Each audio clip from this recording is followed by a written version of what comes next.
কক্সবাজারের রোহিঙ্গা ক্যাম্পে পাহাড় ধসে নিহত 10, সিলেট অঞ্চলে বন্যা পরিস্থিতির অবনতি।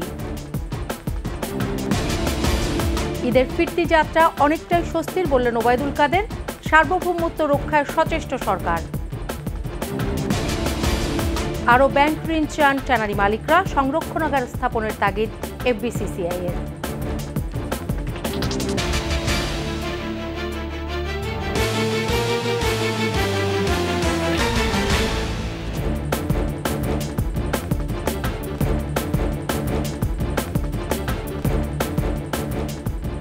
শুনছিলেন ফার্স্ট সিকিউরিটি ইসলামী ব্যাংক পিএলসি সংবাদ শিরোনাম। আমন্ত্রণ সন্ধ্যা 7টার 21 সংবাদে সাথে আছি সোনিয়া স্নিগ্ধা।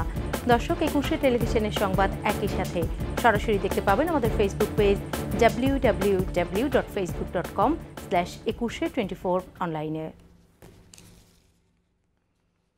ভারী বর্ষণে কক্সবাজারের উখিয়ায় রোহিঙ্গা ক্যাম্পে পাহাড় ধসে 8 রোহিঙ্গা ও 2 বাংলাদেশি সহ 10 জনের মৃত্যু হয়েছে।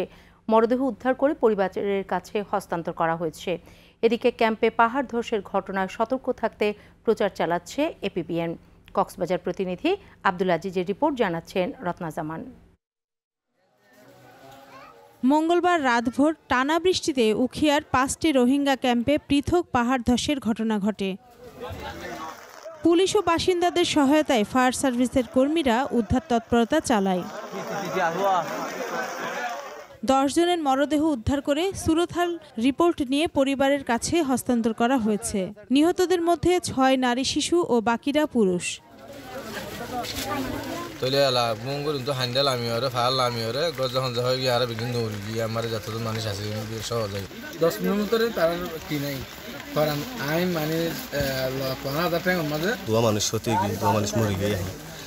এখন এই ঘটনা ঘটছে এটা আইমে হাজ করছে ওয়াল দিয়ে, এখন নিচতন সেমেটার বড় করে ওয়াল দিয়ে, তো এই ওয়াল বান্ধব আরো সুদা ঠানি লম্বা করে তাই যে ঘটনা কারণ ঘটে।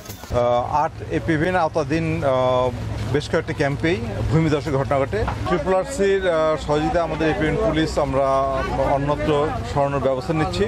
ক্যাম্পে পাহাড় ধসের ঘটনায় সবাইকে সজাগ হতে এপিবিএন এর পক্ষ থেকে চলছে মাইকিং।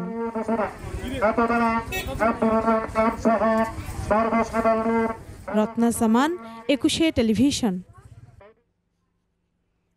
টানা বর্ষণ ও উজান থেকে নেমে আসা পাহাড়ি ঢলে সিলেট সহ উত্তরাঞ্চলের নদ নদীতে পানি বাড়ছে। সিলেট জেলায় পানিবন্দী প্রায় 7 লাখ মানুষ। সুনামগঞ্জ সদরের সাথে 12টি উপজেলার যোগাযোগ বিচ্ছিন্ন হয়ে পড়েছে। আশ্রয় কেন্দ্রে অবস্থান করা পানিবন্দী মানুষ পাচ্ছে না পর্যাপ্ত ত্রাণ সামগ্রী। মৌলভীবাজারের সব নদ নদীর পানি বেড়ে প্লাবিত 4 উপজেলার বেশ কয়েকটি ইউনিয়ন। পানি বাড়ছে নেত্রকোনার নদ নদীতেও। প্রতিনিধিদের তথ্য ছবিতে মাসুম আলিসার প্রতিবেদন। উজানের ঢলে ভাসছে সিলেটের জৈন্তাপুর, গোয়েনঘাট, কানাইঘাট, ওসমানী নগর সহ কয়েকটি উপজেলার মানুষ।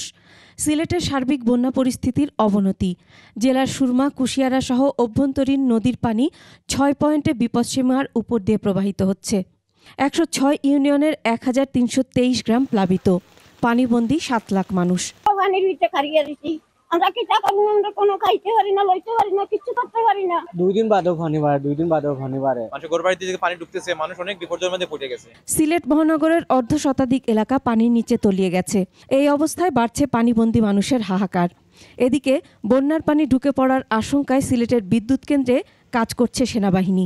আমরা এটা উপনীত হয়েছি যে আমরা একটি মানুষও যাতে কষ্টে না থাকে, আশ্রয় কেন্দ্রগুলোতে আমরা খাবার পরিবেশন করব, মেডিসিন, পানি যা যা লাগে। সুনামগঞ্জের প্রায় 7 লাখ মানুষ বন্যা কবলিত। শুকনা খাবার ও বিশুদ্ধ পানির অভাবে ভুগছেন। অনেকেই 2 দিন ধরে আশ্রয় কেন্দ্রে অবস্থান করলেও মিলছে না কোনো ত্রাণ সামগ্রী, নেই স্যানিটেশন ব্যবস্থা। আজকে 2 দিন হয়ে আইসি মানে পানির সমস্যা, আমরা সব দিকে তো বাথরুম নাই একটা, এরকম অবস্থা। সুরমা সহ বেশ কয়েকটি নদ নদীর পানি বিপদসীমার উপর দিয়ে প্রবাহিত হচ্ছে। আগামী 24 ঘন্টা ভারী বর্ষণ হওয়ার সম্ভাবনা রয়েছে। 24 ঘন্টা পরে ভারী থেকে অতি ভারী বৃষ্টি হতে পূর্বাভাস রয়েছে। এদিকে বন্যাকে পুঁজি করে নিত্যপণ্যের দাম বাড়িয়ে দিয়েছে অসাধু ব্যবসায়ীরা। তবে প্রশাসন বলছে জড়িতদের বিরুদ্ধে আইনানুগ ব্যবস্থা গ্রহণ করা হবে।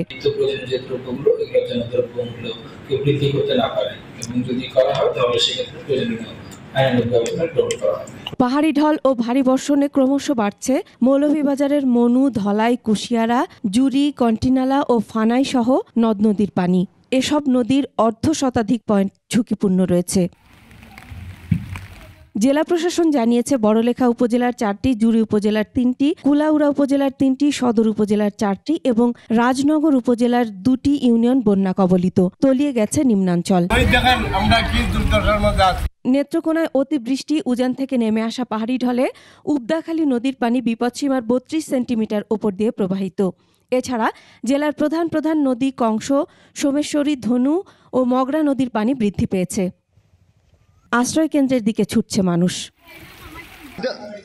মাসুম আলিসা, 21 টেলিভিশন। এদিকে আগামী 2 দিন সিলেটের বন্যা পরিস্থিতির আরও অবনতি হওয়ার আশঙ্কা করছে বন্যা পূর্বাভাস ও সতর্কীকরণ কেন্দ্র।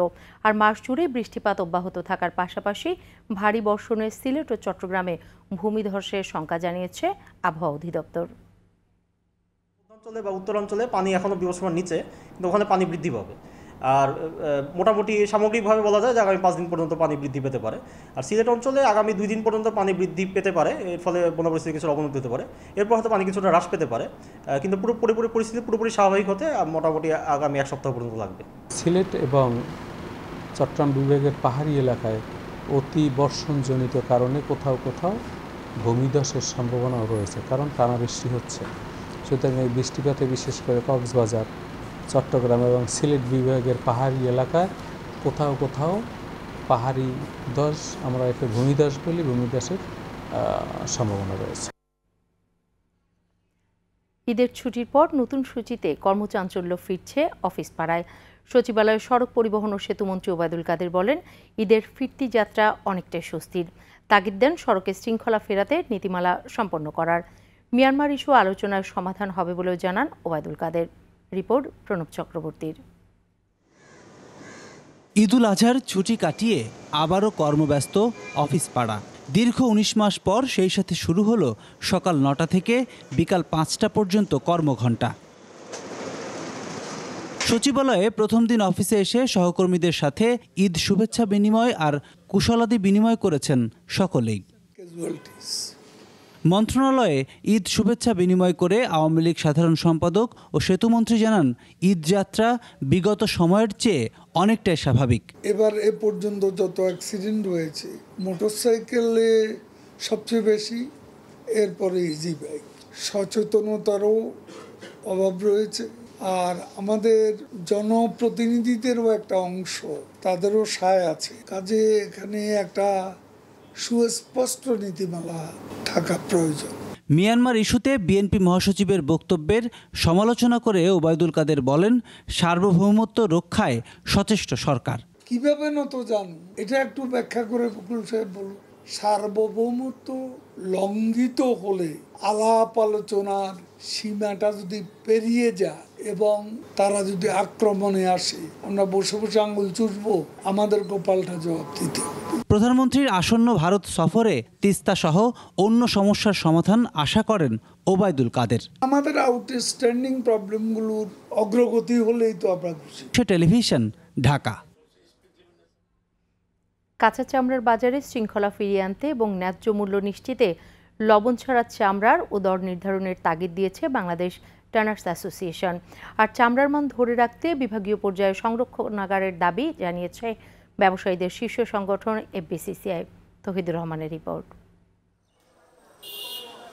ঈদের প্রথম 2 দিনে রাজধানীতে অন্তত 5 লাখ এবং সারা দেশে প্রায় 80 লাখ পশুর চামড়া লবণজাত করা হয়েছে।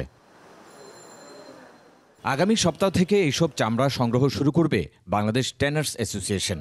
ট্যানারি মালিকের লবণযুক্ত চামড়াই কিনে, দামটা ওইভাবে দেওয়া হয়। রাজধানীতে আয়োজিত সংবাদ সম্মেলনে অ্যাসোসিয়েশনের প্রতিনিধিরা চামড়ার দর এবং ব্যবস্থাপনায় সন্তোষ জানান। তবে রাজধানীর পোস্তায় বেশ কিছু চামড়া কম দামে বেচাকিনি হওয়ায় দুঃখ প্রকাশ করেন। রাতের 2টা-3টা বাজে আপনার হবিগঞ্জ, সিলেট, আপনার ব্রাহ্মণবাড়িয়া থেকে আপনার চামড়ার ট্রাক আসছেন, অথচ নির্দেশনা ছিল যে কোনোভাবেই চামড়ার ট্রাক আপনার ঢাকার ভিতরে প্রবেশ করতে পারবে না। ভবিষ্যতে কাঁচা এবং লবণজাত চামড়ার আলাদা দাম নির্ধারণের পরামর্শ দেওয়া হয় সংবাদ সম্মেলনে। আগামীতে হয়তো আমরা বাণিজ্য মন্ত্রণালয়কে সুপারিশ করব যাতে আপনার রক্ত চামড়ার মূল্যর একটা দেওয়ার জন্য। গেল কয়েক বছরের তুলনায় এবার চামড়ার বাজার ভালো ছিল মন্তব্য করে এফবিসিসিআইয়ের সিনিয়র সহসভাপতি সাভারের ট্যানারি পল্লীর সেন্ট্রাল ট্রিটমেন্ট বা সিটিপির গুরুত্ব তুলে ধরেন। বিভাগীয়ভাবে আমাদের স্টোর করার একটা লং টার্ম স্টোর করার একটা ব্যবস্থাপনা থাকা উচিত। এত পশুর চামড়া এক দিনে বা এক সপ্তাহের মধ্যে এগুলো বা এক মাসের মধ্যে প্রসেস করা সম্ভব নয়। মনে করি এখন সিইটিপিটা আন্তর্জাতিক মান করা অত্যন্ত সময়ের দাবি নয়, এই মুহূর্তে এটা আমাদের করতেই হবে। ট্যানারি মালিকদের কাছে ৩,০০০ কোটি টাকা ব্যাংক ঋণ আছে জানিয়ে শিল্পের কল্যাণে নতুন ঋণের দাবি জানিয়েছে ট্যানার্স অ্যাসোসিয়েশন। চামড়া শিল্পে সবার কাছে আপনার ৩,০০০ কোটি টাকা ঋণ পাবে। তৌহিদুর রহমান, একুশে টেলিভিশন, ঢাকা। নিচ্ছে বিরতি, যখন ফিরছি তখন অন্যান্য খবরের সঙ্গে আরও থাকছে। মার্কিন অভিবাসন নীতিতে আসছে পরিবর্তন, নাগরিকত্ব পাবেন ৫ লাখ প্রত্যাশী। সবই হবে আবারও আমন্ত্রণ সন্ধ্যা ৭টার ২১ সংবাদে। বঙ্গবন্ধুর মতো মহান নেতা ছিলেন বলেই আজকে বাংলাদেশ স্বাধীন, এই সত্য ইতিহাস ভবিষ্যৎ প্রজন্মকে জানাতে হবে। ঢাকা জেলা আওয়ামী লীগ আয়োজিত আলোচনায় বক্তারা এসব কথা বলেন। মানিক শিকদারের রিপোর্ট। আওয়ামী লীগের ৭৫তম প্রতিষ্ঠা বার্ষিকী ও ঐতিহাসিক ৬ দফা দিবস উপলক্ষে ঢাকা জেলা আওয়ামী লীগের উদ্যোগে তেজগাঁও কার্যালয়ে সংবাদচিত্র প্রদর্শনী ও আলোচনা সভার আয়োজন। বীর মুক্তিযোদ্ধা জনাব বেনজির আহমেদ, ইতিহাসের গতিধারায় বঙ্গবন্ধু থেকে শেখ হাসিনা শীর্ষক এই প্রদর্শনীতে বঙ্গবন্ধু শেখ মুজিবুর রহমান থেকে শেখ হাসিনার নেতৃত্বে বাংলাদেশের অগ্রযাত্রা, মুক্তিযুদ্ধের নানা ইতিহাস তুলে ধরা হয়েছে। আমাদের এটি মূল লক্ষ্য তরুণ প্রজন্মকে এই আলোকচিত্র প্রদর্শনীর মাধ্যমে এটি জানার সুযোগ করে দেওয়া। প্রদর্শনী পরিদর্শন শেষে ঢাকা উত্তর সিটির মেয়র আতিকুল ইসলাম জানান, এলিভেটেড এক্সপ্রেসওয়ের নিচে তথ্যচিত্র প্রদর্শনীর মাধ্যমে মুক্তিযুদ্ধ ও বঙ্গবন্ধুর ইতিহাস তুলে ধরা হবে। এলিভেটেড এক্সপ্রেসের নিচে আমি কিছু খেলার জোন আমি শুরু করতে যাচ্ছি। খেলার জোন যখন শুরু করব, বাচ্চারা ওখানে খেলবে, সেই সাথে সাথে যারা এই অ্যারেঞ্জমেন্টটা করেছে এলিভেটেড এক্সপ্রেসের নিচেও আমি এই ধরনের অ্যারেঞ্জমেন্ট আমি করে দিতে চাই। এক প্রশ্নের জবাবে এ সময় মেয়র জানান, তেজগাঁওয়ের রাস্তায় ট্রাক রাখা স্থায়ীভাবে বন্ধ করা হবে। ট্রাকের স্ট্যান্ড কই হবে, সব কিছু নিয়ে একটা মাল্টি প্ল্যান করতে হবে, সেই প্ল্যানটা আমরা করছি। মানিক শিকদার, একুশে টেলিভিশন, ঢাকা।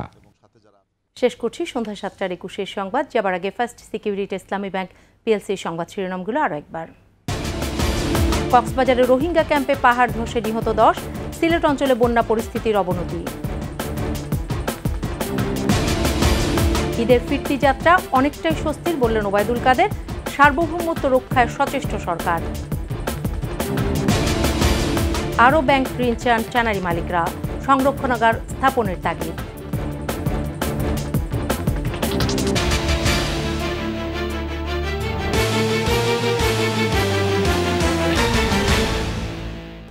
সর্বশেষ সংবাদ জানতে ডায়াল করুন 2021 নম্বরে, আর ভিজিট করুন 21-tv.com ওয়েবসাইটে। এছাড়া ফেসবুকে ভিজিট করতে পারেন www.facebook.com/2124 অনলাইনে। এতক্ষণ সাথে থাকার জন্য ধন্যবাদ। পরবর্তী সংবাদ রাত ৯টায় দেখার আমন্ত্রণ রইল। 21-এর সাথেই থাকুন।